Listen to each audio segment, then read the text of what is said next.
Hola mis amados hermanos, hoy vamos a ver el propósito realmente de todo lo que significa la Biblia.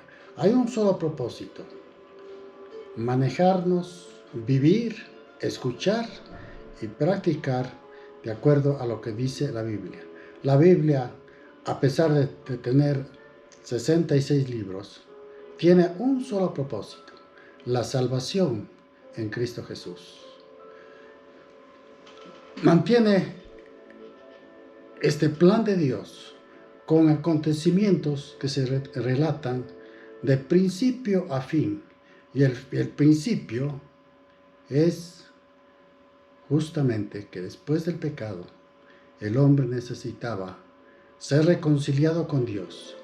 Pero el hombre no es capaz de reconciliarse con Dios, pues Dios mismo puso el plan para que nosotros lleguemos a Él. No de acuerdo a nuestra responsabilidad, no de acuerdo a lo que nosotros queremos hacer, sino ser responsables para hacer y seguir el camino del Señor. El fin del plan tiene un total. La suma de los acontecimientos, tanto en el Antiguo Testamento como en el Nuevo Testamento, es vivir y encontrar el perdón que necesitamos a través de Jesús. Quiero tomar en este momento un ejemplo. Hay ingenieros y hay obreros que han sido contratados para hacer una carretera de una ciudad a otra. Entonces, estos ciudadanos, ¿con qué fin fueron contratados? Para comenzar, hacer y terminar una carretera de ciudad a ciudad. Pero hay una serie de tramos, mientras están caminando, haciendo y abriendo trochas, hay una serie de circunstancias en las cuales ellos se pueden quedar viendo, admirando o viviendo ciertas cosas que en el camino pueden encontrar, como cosas vistosas, pueblos atrayentes, costumbres agradables, comidas exóticas que les llama la atención, y entonces empiezan a quedarse, y muchos se quedan porque encontraron algo que satisfacía a su alma, algo terrenal. Y es exactamente así como muchos cristianos que buscan la voluntad de Dios a través de su palabra, se quedan en medio camino, porque encontraron algo que tenía una razón para calmar y colmar sus apetitos del alma, sus apetitos carnales. Los obreros que están en la carretera de pronto se quedan en algún pueblo, en algún campo, donde ven el verdor de la tierra, donde ven animales y ven una cascada y se quedan. Muchas las veces también al cristiano le sucede. Comienza creyendo en el Señor Jesucristo, pero mientras caminan en la voluntad de Dios, encuentran estos atractivos carnales, atractivos del alma, y de eso hacen una religión, una manera de vivir, y creen que ahí está la prosperidad, ahí está la manera de vivir, de acuerdo a las satisfacciones del alma, a las satisfacciones del cuerpo. Pero esto no es así. Aquí tenemos un propósito. Si nosotros vemos como un solo paisaje lo que es el plan de Dios, entonces no podemos quedarnos en un solo sitio. Tenemos que buscar cuál es el plan, un camino, un solo mediador y un solo fin. Tres cosas que hay que ver. El constructor de una carretera hace justamente lo mismo. Construye un camino, un solo plan, un solo propósito. ¿Cuál es el propósito? El comenzar en este punto y llegar a este otro punto. Si se queda en medio camino, entonces tanto los obreros como el ingeniero se van a quedar a medio camino. ¿Y cómo serían considerados ellos? Unos malos instructores, unos malos profesionales y unos malos obreros. En la vida cristiana es exactamente así de igual. Es necesario que cojamos la palabra de Dios y busquemos cuál es el propósito y a dónde necesito yo llegar, pero no de acuerdo a mis trazados, sino al trazado eterno de Dios. Tenemos que prepararnos, porque constantemente somos acosados por malas interpretaciones de la Biblia. Pueden ser sinceras, pero no por eso quiere decir que son correctas. Por malas interpretaciones que pone Satanás en muchas personas y en muchas iglesias para desvirtuar el propósito de Dios. Tenemos que velar y darnos cuenta si verdaderamente estamos caminando en el propósito de Dios. Vendrán a sus oídos moscas, zumbidos del maligno para desvirtuar el propósito de su vida. Pero no deje nunca que estas cosas distraigan el plan de Dios.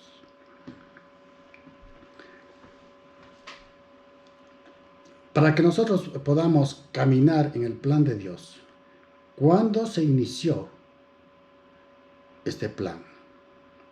La Biblia no relata la historia del hombre. La Biblia lo que relata es la historia de la salvación, que es muy diferente. Hay ciertas pinceladas de la creación, cómo fue creado, para qué fue creado, pero lo importante de la Biblia es la historia y el plan de Dios para que seamos salvos. La Biblia no es una historia de la creación, más bien es una historia de un mundo que está perdido. Es la historia del rescate de aquellos que se quedaron a medio camino, como los ingenieros o constructores. Empezamos a buscar el camino, pero nos quedamos a medio camino. Esa es la historia de la humanidad. Empezamos a construir sobre la palabra de Dios, pero nos quedamos embelesados en una playa, embelesados en un valle, embelesados en una llanura. Tantas cosas que el ojo material, el ojo terrenal, puede enamorar y quedarse y salirse del plan de Dios, porque no hemos estado dispuestos a escuchar, a ser visionarios, a ver un poquito más allá de las circunstancias y continuar con el plan de Dios. El camino humano embriaga el plan de Dios, porque humanamente podemos salirnos del plan de Dios. Y esto es lo que justamente sucede en la humanidad. Cuando hablamos de Adán y Eva, estamos hablando Adán, que quiere decir humanidad, hombre, y Eva, que significa vida. Ahí vemos nosotros la humanidad creada por Dios. Pero resulta que la humanidad, usted, yo, todos, hemos caído en el pecado. La humanidad cayó en pecado. Y Dios inmediatamente, en el capítulo 3 de Génesis, viene la primera promesa de Dios para que seamos salvos. Una vez que Eva cedió al pecado, una vez que Adán se dio cuenta que su responsabilidad no lo estaba cumpliendo a cabalidad, descuidó a su esposa, a su Eva, Dios decretó 5 maldiciones, tanto para la humanidad, para la tierra y para Satanás. Y en Génesis el capítulo 3, versículo 15, es la primera promesa de Dios para darnos en quién soportarnos, en quién acogernos, bajo qué sombra tenemos que vivir nosotros para que no seamos engañados por el maligno. Génesis el capítulo 3, versículo 15 dice: y pondré enemistad entre ti y la mujer. ¿A quién le está hablando aquí? A Satanás. Y dice enemistad entre ti, Satanás, y la mujer. ¿Por qué la mujer? Porque justamente de la simiente de la mujer, dice la palabra, y tu simiente estarán en discordia. Pero él vendrá y él te herirá en la cabeza. ¿Quién ha de venir? La simiente. El hijo de la mujer en Jesús, el hijo humano en Jesús, el hijo de Dios en el Espíritu de Dios, un hombre que habría de nacer con dos naturalezas, una naturaleza divina por el poder del Espíritu Santo en la mujer y una naturaleza humana por la mujer. Jesús comienza con una naturaleza divina y humana. Pondré enemistad, esta te herirá en la cabeza. ¿Quién? La simiente de la mujer. ¿Quién es la simiente de la mujer? Jesucristo. Y tú le herirás en el calcañar. ¿Qué es el calcañar? Es el talón. Y la mujer y el hombre, Jesús, fue herido en el calcañar en la cruz. Aquí comienza justamente es el principio que no fue hecho a última circunstancia aquí en Génesis, sino desde la creación del mundo. Dios vio que el hombre no va a ser perfecto, pero Dios en su amor propuso hacernos perfectos, y desde la eternidad, antes de la fundación del mundo, Dios ya había establecido que la enemistad que tenía que presentarle ante el maligno a través de Jesús. Y entonces ahora Jesús viene a ser nuestro Salvador, nuestro Señor, el Cordero que quita los pecados del mundo. Es el Verbo, es el Príncipe de paz, es la palabra de Dios, hecho carne, para que nosotros seamos salvos, única y exclusivamente por Él, para la gloria del Padre. Entonces nuestra mirada tiene que ser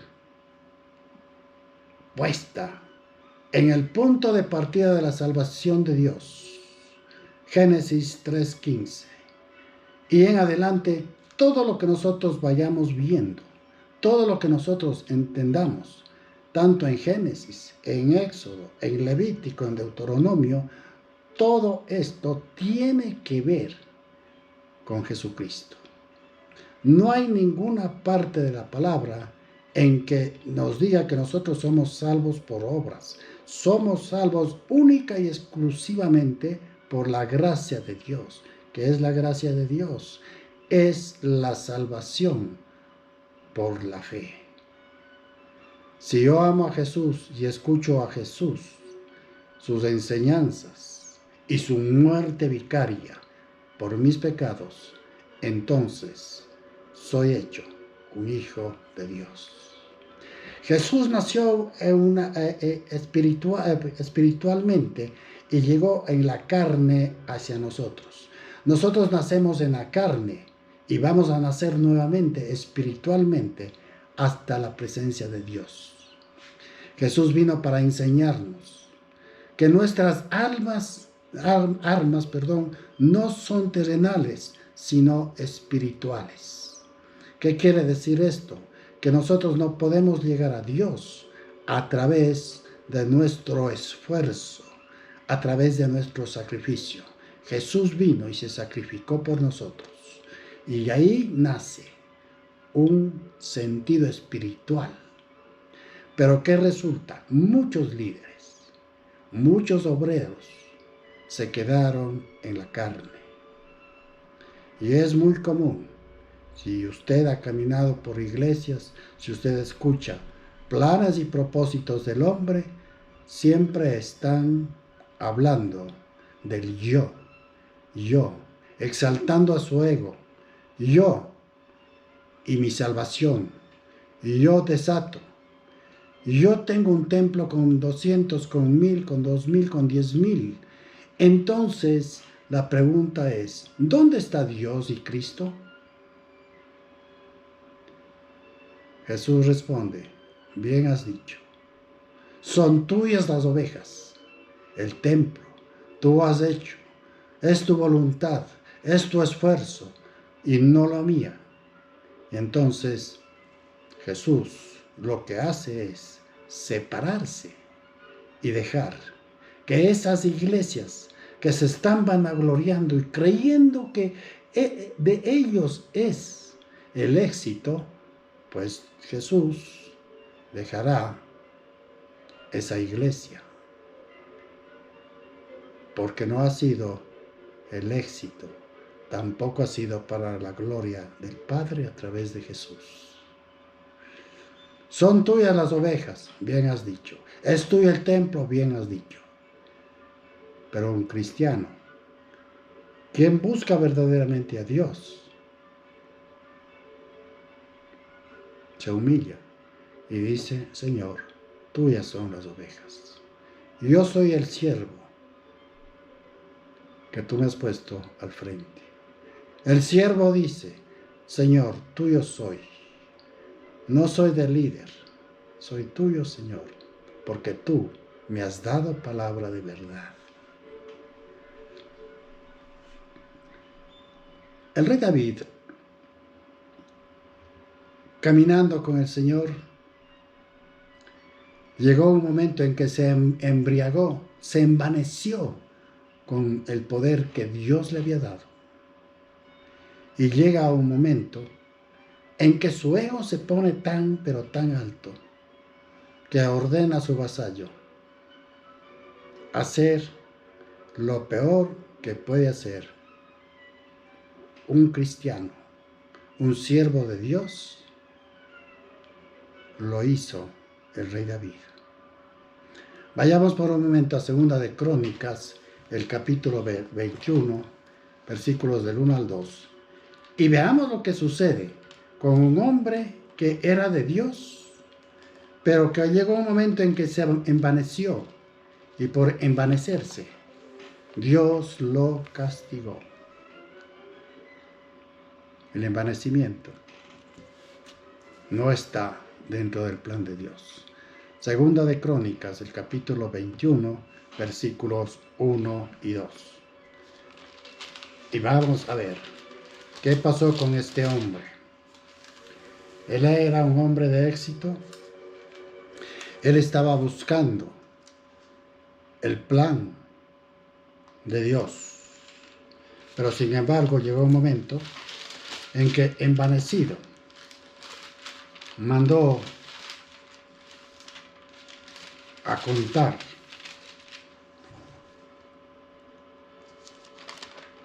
al pueblo de Israel.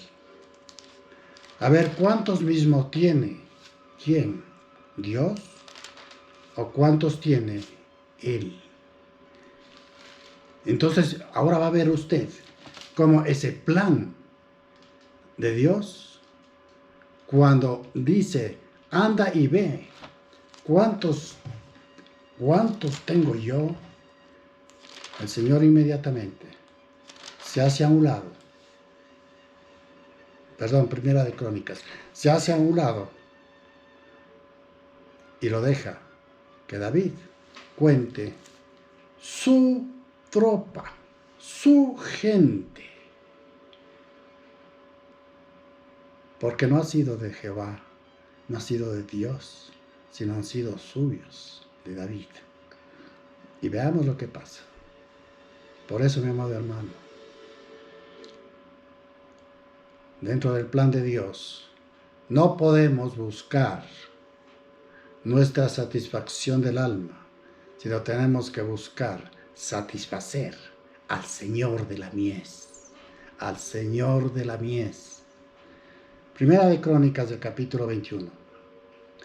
Mire cómo comienza este capítulo. Pero Satanás se levantó contra Israel e incitó a David a que se hiciera censo de Israel. Qué terrible.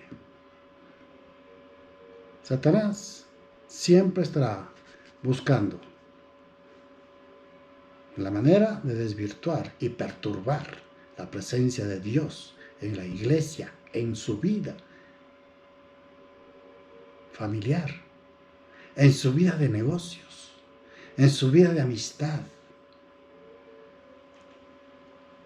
Incitó Satanás y dijo David a Joab y a los príncipes del pueblo: id y haced censo de Israel desde Beerseba hasta Dan, e informadme sobre el número de ellos, que yo lo sepa.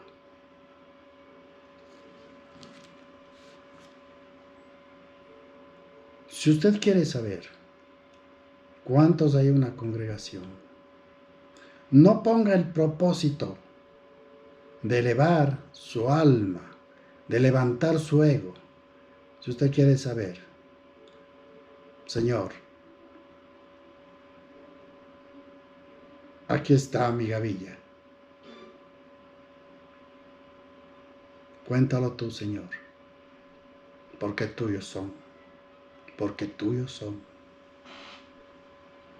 Mas David no lo hizo así.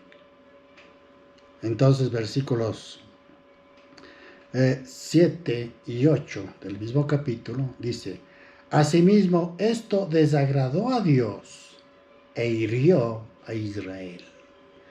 Un líder que no está haciendo con responsabilidad la voluntad del Padre, la que le mandó a hacer, no puede ser bendecido por Dios.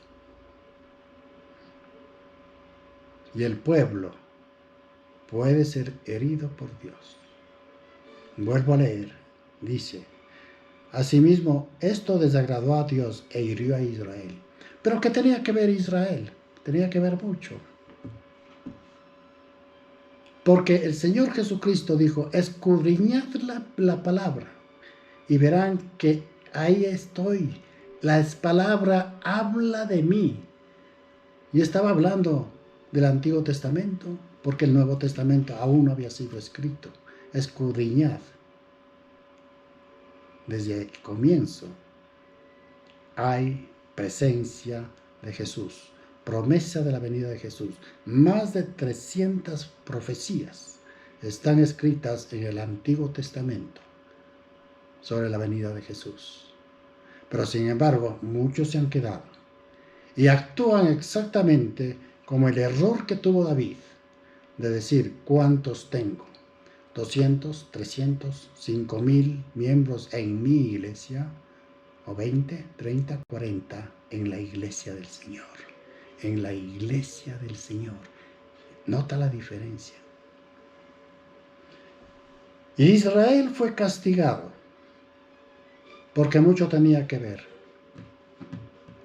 Porque cada uno de nosotros tenemos que escudriñar la palabra y ver si el líder que está al frente de la congregación está diciendo la verdad o está utilizando la palabra para engordar, para satisfacer su ego o explotar, atar, desatar y todas esas cosas que se han dado por sí solas en muchas iglesias. Ha dejado que fluya el pensamiento, la idea y la voluntad de Satanás. Pero si nosotros sujetamos a nuestra alma y elevamos el espíritu, entonces vamos a entender que ciertamente tenemos que trabajar y caminar de acuerdo a la voluntad de Dios. Eso es el hacer la voluntad del Señor y ser un siervo sincero, efectivo, prudente, que busca hacer la voluntad en Cristo Jesús. En Cristo Jesús. Entonces, el Señor a David lo pone a escoger los castigos que van a marcar la vida del pueblo por negligente y la vida de David por imprudente. Dice en el versículo 12, escoge para ti o 3 años de hambre o 3 meses ser derrotado delante de tus enemigos con la espada de tus adversarios, o por 3 días la espada de Jehová, esto es, la peste en la tierra, y que el ángel de Jehová haga destrucción en todos los términos de Israel. Mira, pues, ¿qué responderé al que me ha enviado? Entonces David dijo a Gad, estoy en grande angustia. No hubo la soberbia, hubo la humildad, el reconocimiento de que realmente él había actuado mal delante de Dios.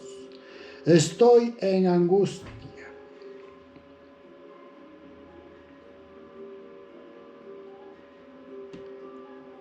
Tres meses derrotado delante de tus enemigos con la espada de tus adversarios, o 3 días de espada de Jehová, esto es, la peste en la tierra, y que el ángel de Jehová haga destrucción en todos los términos de Israel. Mira, pues, ¿qué responderé al que me ha enviado? Entonces David dijo a Gad, estoy en grande angustia.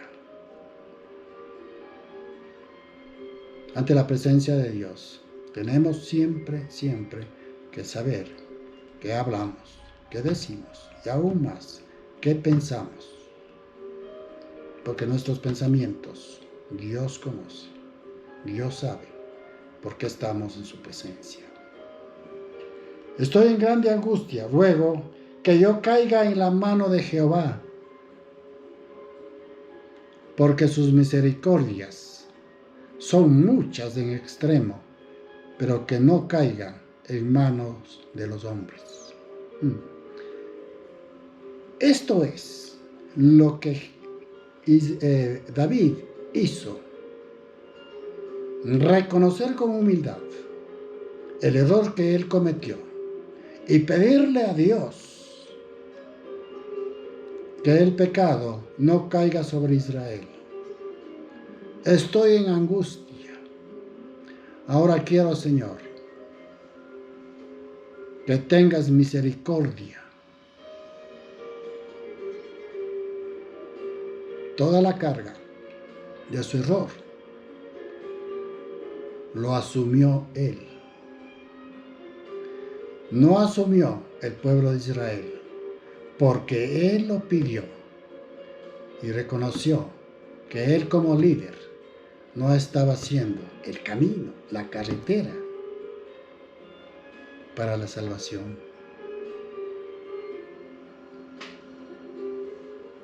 Así Jehová envió una peste en Israel y murieron de Israel 70,000 hombres. ¿A causa de qué, mi amado hermano? A causa de que había un líder negligente que descuidó su humildad, infló su ego y encontró el castigo de Dios. Ante un pueblo que creyó y no buscó verdaderamente a Dios. Nunca se dé la vuelta. Si un líder se equivoca y usted asume como una verdad, escudriñe la palabra de Dios. Todos somos seres inteligentes. Dios nos ha creado con inteligencia para analizar el pasado, el presente, el futuro.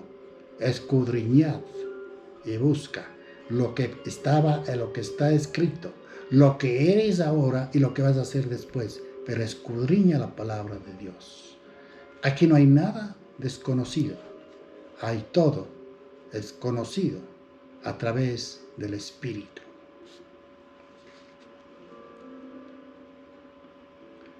Volvamos ahora al punto de partida. En primer lugar, reconocemos que el Mesías, los nombres que tiene Jesús, Yeshua, el Salvador, el Mesías, el ungido, el Cordero que quita los pecados del mundo, el Príncipe de paz, el Verbo palabra de Dios, hecho carne, y el Hijo de Dios. Todos estos títulos y más lo tiene Jesús como el enviado por el Padre, para que a través de Él podemos tener la paz y la seguridad de una salvación, de una vida eterna. En Él y solo en Él tenemos, en primer lugar, que al invocar el nombre de Jesús, tenemos salvación en Él. Que si confesamos nuestros pecados y somos bautizados, pero el bautizo, ese bautizo de que se está hablando el apóstol Pablo en Romanos del capítulo 10, versículo 13, está hablando de un bautizo del Espíritu Santo, no el bautismo en el agua, del Espíritu Santo, porque somos sumergidos, bautizados con el poder del Espíritu de Dios. El bautismo en agua, recuerde usted, es un testimonio físico, externo, que usted está demostrando ante una congregación, ante una asamblea, que usted simbólicamente se limpia de pecados a través del agua. Pero el bautismo en el Espíritu Santo es aquel que tiene importancia para la presencia del Señor. Invocamos el nombre de Jesús para ser salvos. Dice en su palabra que todo aquel que confiesa que Jesús es su Señor y su Salvador será salvo. Caso contrario, si no fuera así, entonces diría: para que seas salvo, tienes que hacer obras de misericordia, tienes que hacer esto y este otro y aquello. Las obras de misericordia son un resultado de la salvación.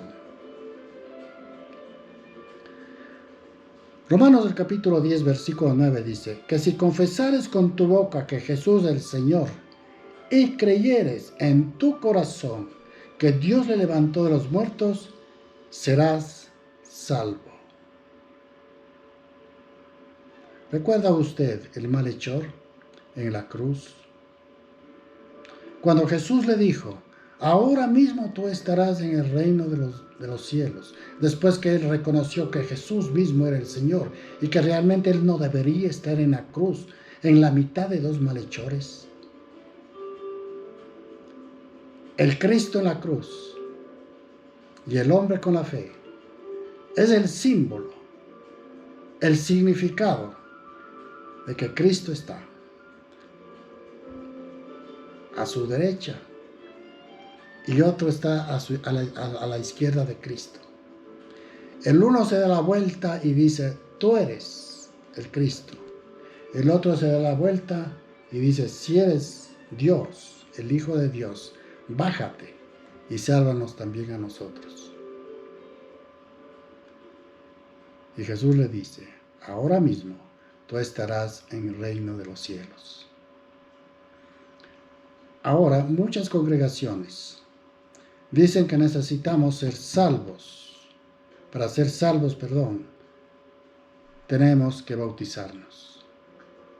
Pues la Biblia no registra el bautismo en agua para ser salvos. El bautismo del Espíritu de Dios nos baña y encontramos la necesidad de pedir perdón por nuestros pecados. Este malhechor fue salvo porque confesó que Jesús era el Señor. No bajó a hacer obras. La salvación no es por obras. Las obras son una consecuencia de la salvación. Usted tiene tiempo mientras vive de mostrar su amor y su misericordia por su prójimo. El malhechor no tuvo tiempo. Apenas alcanzó a salvarse su propia vida. Versículo 10 dice, porque con el corazón se cree para justicia. Y entonces, ahora sí, somos justificados, porque el corazón se arrepiente, porque yo siento, mi alma me dice que soy un pecador. Mi espíritu lo confirma. Y el Espíritu Santo de Dios lo ratifica, que necesito del perdón de Dios, de mis pecados. Con el corazón tengo que creer para justificar mi iniquidad y mi pecado. Y dice, y con la boca se confiesa para salvación. No es un testimonio interior mío, es un testimonio exterior que usted da, que demuestra y dice y proclama que soy salvo por la justicia gratuita que Dios me ha dado con solo confesar los pecados. Dice en su palabra, en Romanos el capítulo 10, versículo 9, que si confesares con tu boca que Jesús es el Señor y creyeres en tu corazón que Dios le levantó de los muertos, serás salvo. La confesión es importante. No necesariamente vamos a ser salvos porque creemos. Podemos creer en muchas cosas, pero debemos confesar y creer y empezar a cambiar y practicar en gratitud lo que Cristo ha hecho por mí, por usted y por todos. Porque con el corazón se cree para justicia, pero con la boca se confiesa para salvación. Dos cosas que el Señor nos manda hacer. La una, confesar a Dios nuestros pecados. Y la otra, ser testimonio para todos los que están alrededor nuestro, que Él es nuestro Señor, que Él es nuestra autoridad, que Él es nuestro Salvador, que Él es nuestro príncipe de paz, que Él es el Mesías, el enviado por el Padre para darnos salvación. La santificación, la justificación, la salvación viene única y exclusivamente de Jesús. No por lo que nosotros hacemos, sino por lo que Dios hizo a través de la sangre de Jesús. Primera de Corintios, del capítulo 6, versículo 11. Primera de Corintios, del capítulo 6, versículo 11. ¿Qué más ha hecho el Señor Jesucristo en nosotros? En primer lugar, Dios en esta carta nos dice de dónde venimos. Esto erais algunos. ¿Qué cosa? Ladrones, ávaros, borrachos, maldicientes, estafadores, adúlteros, fornicarios. Y esto erais algunos. Mas ya habéis sido lavados, ya habéis sido santificados, ya habéis sido justificados en el nombre del Señor Jesús. Somos justificados en el nombre de Jesús y por el Espíritu Santo. El bautismo del Espíritu Santo nos convence, nos da la seguridad. Es el sello de Dios que ha puesto en cada uno de nosotros para decir, sí, eres salvo. Y esa convicción me da y nos da el Espíritu de Dios. Somos salvos única y exclusivamente por Jesucristo. Vamos a Efesios, al capítulo 2, versículo 5. ¿Cuál fue nuestra condición antes de llegar a Jesús? aun estando nosotros muertos en pecado, nos dio vida juntamente con Cristo. Por gracia sois salvos. Por gracia sois salvos. ¿Qué es la gracia? Es un regalo no merecido, pero que Dios nos da para limpiarnos, para lavarnos de pecado.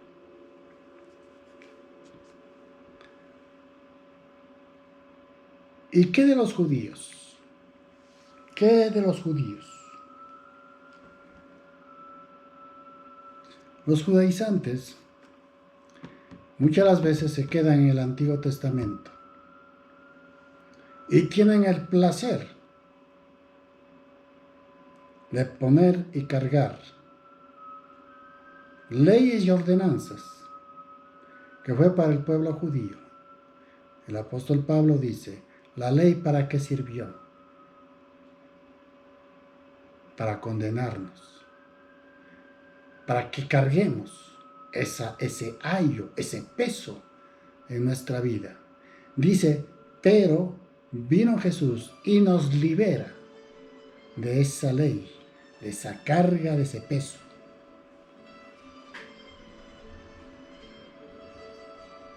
Somos salvos por Jesús. Efesios el capítulo 2, versículo 5. Aún estando muertos en pecado, nos dio vida juntamente con Jesús. Mire usted, cómo hemos viajado rápidamente, yendo al punto, al principio y llegando casi al fin, que nos habla. ¿Cuál es el camino? No son los valles, no son los senderos, no son las cascadas, no son los llanos por donde caminamos. No son los valles de sombra por donde caminamos. El fin es la justificación de pecados para llegar a Dios. Y aquí hay algo más interesante que debemos tomar en cuenta y grabar en nuestra mente. Anote. Póngale un signo. Unió a los dos pueblos, al Israel, al pueblo de Israel, y al pueblo gentil, al pueblo no judío. Usted y yo no somos judíos, y nadie tiene que quitarnos nuestra nacionalidad, de donde seamos. Los judíos tienen su nacionalidad, nosotros somos considerados gentiles ante la palabra de Dios. Gentiles. En esta carta a la iglesia de los Efesios, dice el apóstol Pablo, dice el Señor a través del apóstol Pablo. Pero ahora en Cristo Jesús, Efesios 2, 13. Pero ahora en Cristo Jesús, vosotros que en otro tiempo estabais lejos, habéis sido hechos cercanos por la sangre de Cristo. Porque Él es nuestra paz. Él es nuestra paz. Y ponga la atención, que de ambos pueblos hizo uno. ¿Cuáles ambos pueblos? Los judíos y los gentiles. Nos unificó, derribando la pared intermedia de separación. Ahora ante Dios, todo el mundo es igual. Tanto el judío como el no judío, llamado aquí en la Biblia gentil, aboliendo,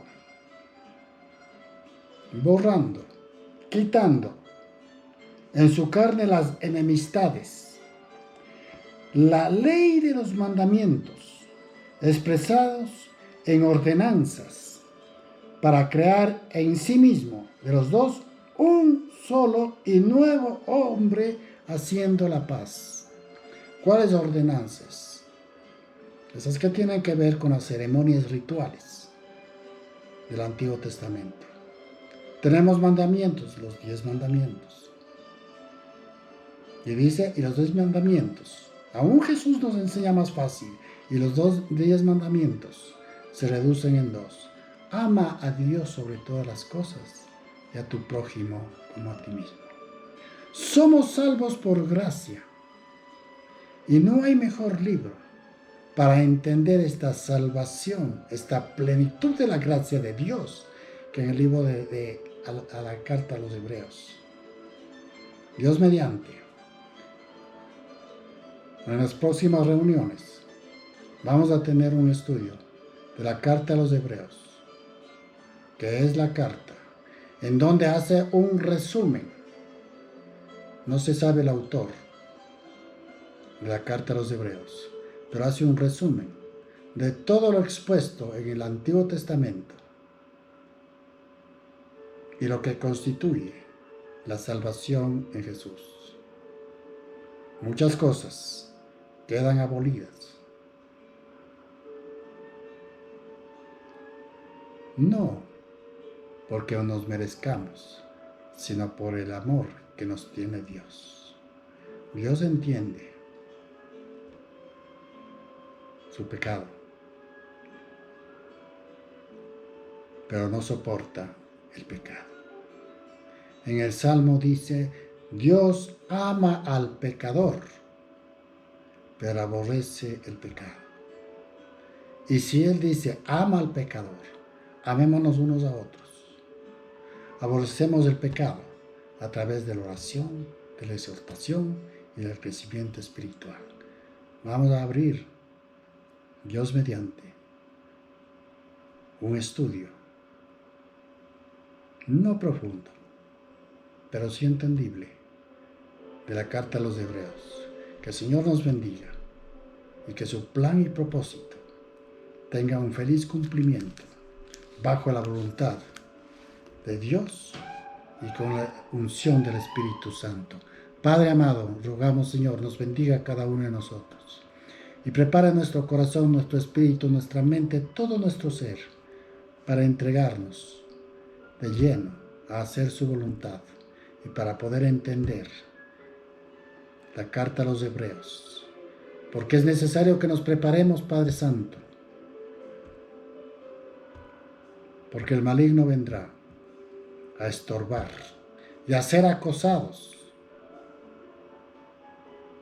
con otras cosas, que si no estamos firmes, Padre amado, en su palabra, podemos caer. Bendíganos, oh Dios. No queremos caernos, Padre Santo, pero sí necesitamos prepararnos. Gracias, Señor, en el nombre glorioso de Jesús y con el poder de su Santo Espíritu.